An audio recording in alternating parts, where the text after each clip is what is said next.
Peoples party के अक्सर रहनुमा वजारतों के बगैर इंतखाबी इस्लाहात के हवाले से वफाकी हुकूमत की हिमायत के ख्वाहां।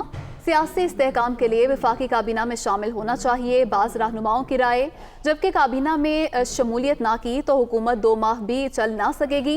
रहनुमाओं की ये राय भी सामने आई, जबकि आसिफ अली जरदारी और बिलावल भुट्टो की मुतज़ाद आरा की रोशनी में मुशावरत जारी। इसी से मुतल्लिक मज़ीद तफसीलात जानेंगे यासिर मलिक से। यासिर, बताइएगा इस खबर से मुतल्लिक। आज बिल्कुल वफाकी काबीना में शमूलियत का ये मामला है और पीपल्स पार्टी जो है वो तस्कीम दिखाई देती है। पीपल्स पार्टी के अक्सर रहनुमा वजारतों के बगैर इंतखाबी इस्लाहात के हवाले से वफाकी हुकूमत की हमायत की जो है वो ख्वाह है और इसके साथ साथ सियासी इस्तेहकाम के लिए वफाकी काबीना में शामिल होना चाहिए। पीपल्स पार्टी के बाद रहनुमाओं की जानिब से ये तजवीज़ जो है वो सामने रखी गई है।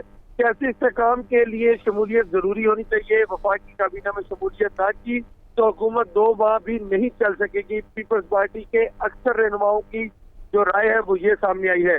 आसिफ जरदारी और बिलावल भुट्टो ने पार्टी रहनुमाओं की मुख्तलिफ और मुतज़ाद आरा की रोशनी में मशावरत जो है वो करने का फैसला किया है और इस हवाले से मशावरत शुरू भी कर दी गई है। आइंदा चंद दिनों में पीपल्स पार्टी की वफाकी काबीना में शमूलियत के हवाले से भी फैसला किया जाएगा। जी, बहुत शुक्रिया आपका यासिर मलिक, तफसीलात से आगाह कर रहे थे।